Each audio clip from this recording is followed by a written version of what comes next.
So, good music is a buildup of consecutive notes over time. So, in order to appreciate music, I think a form of patience has to take place. In guitar world, there's a concept of shredding, playing lots of notes in a very small amount of time, which is a very interesting physical feat, but it's not per se the realm of music. Music is a consortium of notes that take place in time. And so too with sharing information, I'm going to give you a consortium of ideas in time.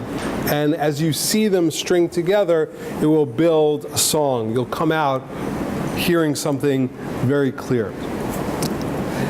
As we mentioned, it's self-evident that all humans are involved in growth. Everybody in this room was at one point 3 feet tall. We were all 3 feet at one point, and it was an accomplishment. We were happy about it, and we incrementally got to our point. All of us are involved in the mental growth of being aware. We're now aware of our surroundings. Children are not aware, we're aware. And as we mentioned before, the most important realm of awareness is self-awareness. If you want to be successful at a job, know what you're good at, know what you're not good at. If you want to be successful in a relationship and you don't know who you are, you can't start. You have to be self-aware. So for us, the challenge is that if you want to know who you are, you need to first know what you are. What are you? What are you? Let's not assume anything. What are you? Oh, you're a human. What is that? Let's go way back to the basic. What is human? I know chair, I know table. What is human? Now, it's also self-evident that human beings are distinctly, in a quantum leap, above all other mammals on Earth. Yes, you could take a pig heart valve and transplant it into a human. That's great. It's fine. We share similarities in body and the flow of blood. But there is a huge difference between a human being and an animal. And it makes sense that what distinguishes us is probably related to our purpose. What makes us distinct as humans, which is our ability to have cognitive intellectual ideas and verbalize them, probably is connected to our purpose. So when we view who am I, we go back to what am I? I'm a human. And what is unique about me? That I walk upright, the only mammal that walks upright, and we have this unbelievable qualitative difference than any mammal on the face of the planet called intelligence. Yes, dolphins are smart. They can remember things. Pavlov's dogs are a bunch of geniuses. Very smart people, those things. But not much movement in the animal kingdom. Many animals are not like, it's hot in the jungle. I'm sick of this. I'm going to go to college, get a job. I'm going to go to air conditioning, hang out with other people. No. All due respect, some of my best friends have animals, but, or maybe they are animals. I know you pet people out there, it's good. I don't own a pet, but I respect you. Oh, so cute. What is he, Labu? You want to show me a picture? Yeah, I want to see a picture. What do you say at that point? Like, it's a nice dog. It's nice. Oh, he's gorgeous. Oh, look at,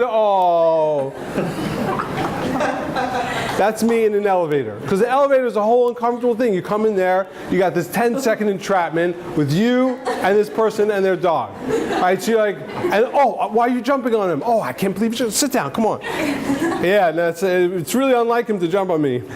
I would not expect that. I'm surprised. No, I love it. I love it. Give me a kiss.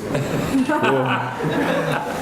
You use Perel and you kiss dogs, we gotta talk. Gotta make up your mind. But anyway, I love dogs. But the concept is, nobody's busted out. Nobody's applied to college. Nobody's gotten a better job in a different neighborhood. there's a distinct realm of humanity that we all have in this concept of intellect.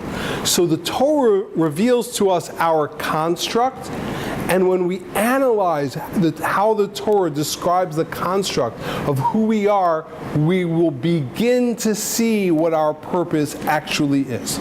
So, in this, when the Torah describes the construct of a human, now, I want to, on a pause, side note, footnote, science and the realm of Torah work hand in hand. It's not a problem.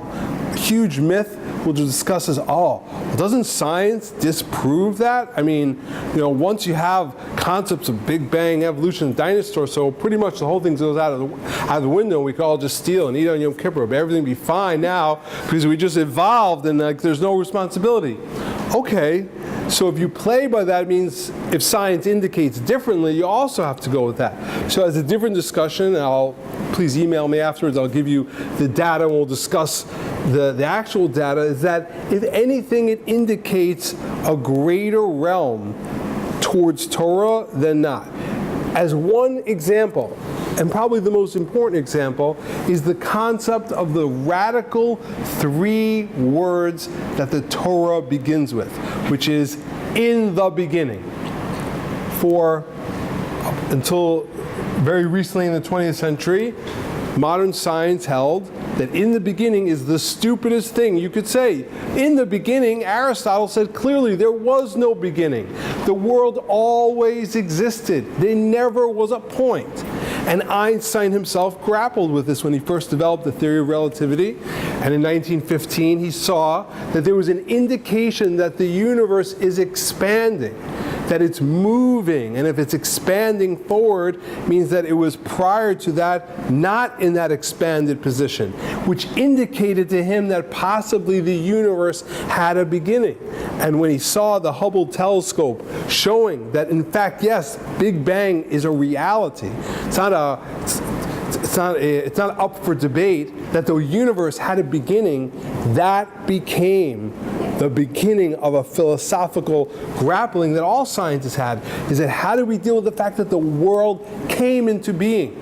That the radical statement of the Jews in the beginning was true. And that we believe the world has a point of inception, a point of creation, where prior to that, this physical world that is here now didn't exist. So the main elements of our world, time and space, at a point in what we call time, didn't exist. There's something called before creation. And in the beginning is the beginning, the creation of time. And we, as humans, were part of that world. And how we understand the age of the universe and the concepts of evolution is a different discussion, but not contrary to the rational mind. Now, going with that concept, so we have 2 things. The Torah could describe the creation of a human being. Poof, you're a human being. But instead there are 2 parts, that we were created body from the ground and the soul from God. Now, that's key because there are, as we know, to ourselves, there are 2 elements that a bi-dimensional universe that we live in. In other words, there's a physical realm. You see me, you hear me, and if you remember ideas that I might have shared with you beforehand, you'll get to know me. But there's a me inside that is not detectable, that cannot be put under an MRI and a PET scan. There's somebody inside of me that you can't see, but that is the force of every move that I make in my life. You know that you have inside of you a force that is the determiner of every move you make, and yet it's not seen. You're a physical body, but inside there's a soul. Now, these 2 elements put us in a state of being, for all due respect, bipolar, where we are bipolar, that we have 2 poles that pull us.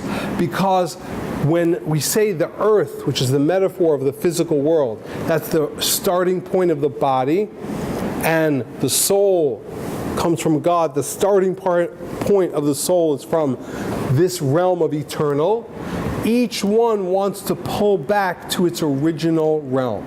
So just like if I want to jump up, gravity pulls me down, I'm pulled down by the physical force of gravity, so too I might have a soul inside, but the physical realm of this world pulls me down. That means that there's a consciousness that we share on an animalistic level, meaning that our first instinct, when we don't turn on and choose intellect, is to be animalistic. We react, we bark in intelligible ways, meaning that you can live a life and simply describe what you see. Use all of your intellect, not for the deeper understanding and communication, but to describe. As many of you know, I love to make fun of people that comment on weather, which happens around this time period, where all of a sudden people are like, ooh, it's cold. As you know, we live in New York and it gets cold in the winter, starting about now. That'll last till about April. That happens every year, predictably, never going to change. And yet that door, when that door opens and people come in around this time period and it's in the 50s, people are like, it's cold. I'm like, the part of me that wants to be like, whoa, you're right. What is going on? Should we call 911, 911? What's going on? 311? Maybe 311 would be better than that. Like, yeah. All of your intellect is describing. We have people in our lives, we all have them, they are just verbal newscasters. They're basically like, they're Susan Waldman just about your life. Like, there's a wooden chair over here. I'm sitting on it now. It has 4 legs. Like, are you just seriously describing everything in the world that you see now? All you're doing is all your intellect is a play-by-play. Okay, now we're getting up. We're having dessert. Yeah, okay, we'll put on our jackets now. Okay, we're putting on our jackets. So we got that point. Well, I got it. Let's leave awkward. Silence is fine. Silence is better than meaningless verbal play-by-play descriptions of what we're actually doing. But you could utilize your intellect to describe what's going on with your body. Now, there is another part to us. Not only is there a spiritual side, you don't know the real me, get to know me. No, let's be sad, listen to Cat Stevens songs on the camp porch while it's raining. No, you don't know who I am. No. As a specific camp joke. Glad you picked up on that. What does it mean, get to know who you are? So here's the thing, that we believe, and this is from a scientific realm, that there's the most relevant feature that we use in science is called quantum mechanics. And quantum mechanics discusses something called quantum entanglement, which says that the whole universe has a non-locale. There's no locale. There's no specificity. One of the things that Einstein grappled with is that if an object is in a place over here, it cannot affect something else faster than the speed of light. And quantum entanglement shows that an object moved here can affect another object instantly, which means the thesis is that everything is connected to one electrical grid. And when we say this word, the reality of God, for lack of a better terminology, or better in English, in Hebrew, Hashem, means that's that energy force that is the energy force behind every atom that makes up matter. So you have matter. Okay, we think this is a solid piece of wood, but really the matter is made up of atoms. And atoms, when you put an atom and look at it in its ultimate realm, it's mostly energy. It's not matter. The atoms sticking together here in this wood gives this appearance as something hard and real, but really everything has energy through it. And so too, inside of us, when we say that we believe that there is a creator, a spiritual world that's not bound by time and space, that realm we believe is in us. Not that we're just in a arena where we benefit from that energy source, but instead that energy source is in us. What keeps us alive. On a physical sense, you break down food, it becomes energy, but everybody knows that your heart is not connected to batteries, a solar source, or an electrical cord. There is an energy source that keeps you alive. That realm is not just brought to you by the creator of the universe, that realm is the creator of the universe, meaning the essence inside of you is the essence that created everything. That this concept that God blew into the first human a soul, blew into, what does that mean? Why do we have to go through this metaphor of oxygen, blew in? The concept is that if someone gives mouth-to-mouth resuscitation, they take their oxygen that keeps them alive and they put that into someone else. From them goes into that person. This spark that we have inside, it is a part and an essence of God. Not just a beneficiary, but the essence of that. And all of us, when we deal with our lives, the question is, are we going to follow suit? Just like there's an energy source that we refer to as God, and that created a physical universe. There was action and creativity. So to us, am I going to take this soul inside and allow that to steer the direction of my life, to shape the direction of my life, to say that in the end I lived on purpose. What I created, I brought out, and it was intentional. I did this on purpose. Our ability, distinct from mammals, is not just communication. It is the ability to recreate ourselves, to create realities. We can create in the physical world, and we can recreate ourselves. That which we mentioned, that the word in Hebrew for a human, Adam, is related to the word Adama, which means the ground, because just like the ground, it's all potential. What you put in, that's what you'll bring out. If you cultivate it, you'll bring out, it'll grow. And if you leave it fallow, nothing will happen. And so too with us. We have a spark inside with the ability, through choice, to become something on purpose. And we also have the choice to leave it and be nothing. That we could simply go through our lives on a daily basis and live in potential and never actualize. But as I mentioned to some of you before, that you will not be remembered by what you wanted to do. You'll be remembered by what you did. The essence of human life is, did you bring your potential into reality to the maximum of your ability? All of us have that. And when we talk about the world at large and the earth in the small, the universe and the whole universe in its totality, vis-a-vis the earth, we are a living microcosm and metaphor of that reality.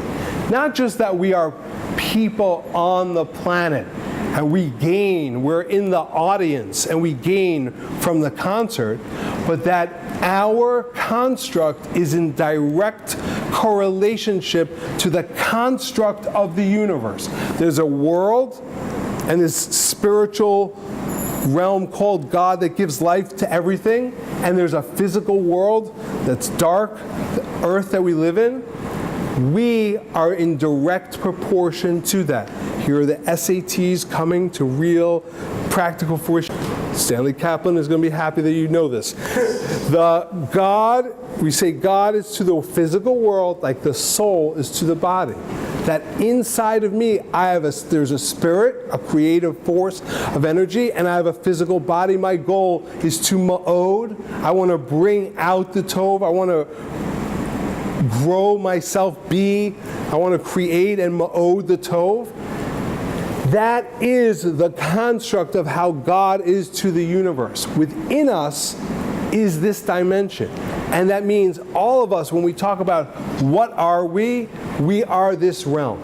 And my great-great-grandfather brings from, in one of his books, that this we see in the actual word for Adam. And here's where Hebrew is important. Adam does not mean Adam. Adam means human, not male, not female, human. And Adam is made up of 3 letters, Aleph, Daled, and Mem. My great-great-grandfather says that Aleph, that an Adam, when you break it down, is Aleph, then the word Dam. Dam means blood.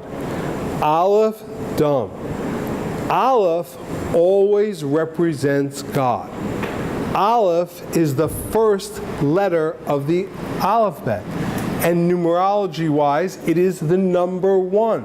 The number 1 is indivisible. There is no number like 1. It is the root of everything. The number 1 divided by 1, 1 multiplied, it's always 1. The concept of Aleph, that an Adam is Aleph, inside of you, you have a part of God.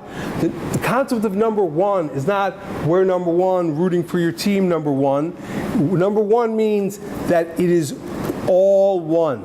Every single physical object can be broken down into multiple parts. Anything spiritual is indivisible, is one, is not first, number 1, the best.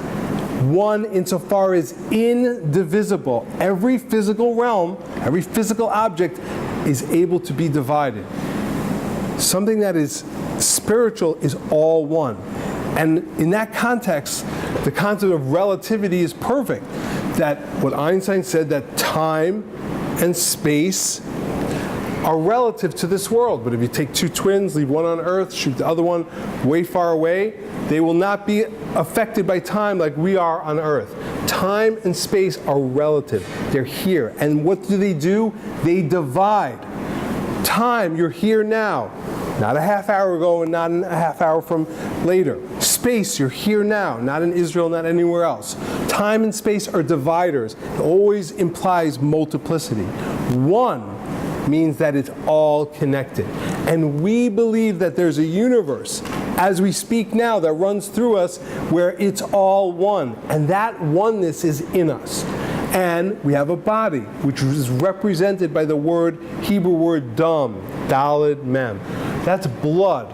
What is blood? Blood transports oxygen to your body to keep it alive.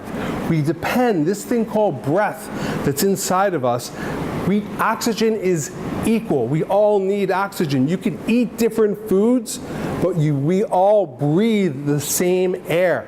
We all need oxygen. Every cell in your body needs oxygen. The concept of blood is the transporter that takes what is relatively a unseen spiritual thing called oxygen, air, and it physicalizes it. It transports it to your flesh, to your body, to keep it alive. So says my great-great-grandfather in the name of his rabbis, which is brought from earlier subjects, that when you look at an Adam, it is what it's describing. It's made up of letters. We said letters are a code. The Torah is not just random poetry, happens to be written in the Hebrew language of that time period because that's what they spoke in the Middle East. No, it's a scientific code. The Torah, you could analyze every extra word, every extra letter. The letters and the combinations are all exact. Adam, what is that? An Aleph, Dam. You're an Aleph. Aleph means in Hebrew a master, the master of the universe. And its numerology is the number 1. That's inside of you. And you are Dam, you are blood. We are both of these things together. And our goal is to take Aleph and have it rule over Dam. Dam is the physical part, the animal part of us. But if my Aleph rules over Dam, then I am Ma'od. We said before, the goal in life is to be Tov Ma'od. Take the Tov and make it very. Ma'od, what is that? Taking what is and making it more. The same letters that spell Adam, Aleph, Daled, Mem, spell the word Ma'od, Mem, Aleph, Daled. Because when you take the Aleph inside of you and have that influence your body, that is Ma'oding. Being an Adam, Aleph, Daled, Mem, your goal is to Ma'od. So the word Adam reflects what it's describing. You're a combination of soul and body. Soul that's part of God and a physical body. And your goal, your objective is Ma'od, Mem, Aleph, Daled. The correspondence of the letters of Ma'od to Adam shows that our essence is to Ma'od, to bring out that which is within. Each one of us have this creative source inside. So in surmise, the concept is the goal in life is not to be part of it, it's to realize you are it. Each individual, the Talmud says, a person should say, for my sake the world was created. That sounds like narcissism. For my sake the world was created. But if you think every individual has this construct, and every one of us have this spark inside, what the world is about. When we said before, it's obvious from looking at Earth. We have a bunch of animals running around, a bunch of humans running around, trees. I love nature, it's awesome. Let's all live in harmony. Why can't we all just get along? Who says that we should be here? The trees are here before us. Let's all love the trees. No, I think you should respect the trees. You should keep the ecology. The earth is good. Please do not litter. I believe in that. But it's not xenophobia for us to say, we're number one, we're the humans, we're better. No, squirrels, we're better. Yeah, the squirrels, they're cool. No, the concept is, like it or not, if you want to be an overly apologetic human, I'm sorry for my dominance. I moved in here. You should move in here. The rats were here before us. Let the rats live. Cockroaches, they've been here before us. Let the cockroaches live. No, I'm going to kill the cockroach. I don't feel bad about that. We're a dominant reality. It's obvious, all due respect to cockroaches, the concept is, it's obvious we're here, our realm, we're here for purpose. And that purpose is based on what makes us unique. And what is that? It's Aleph into Dam. Is that if you make soul into body, you bring good to the world. You become Ma'od.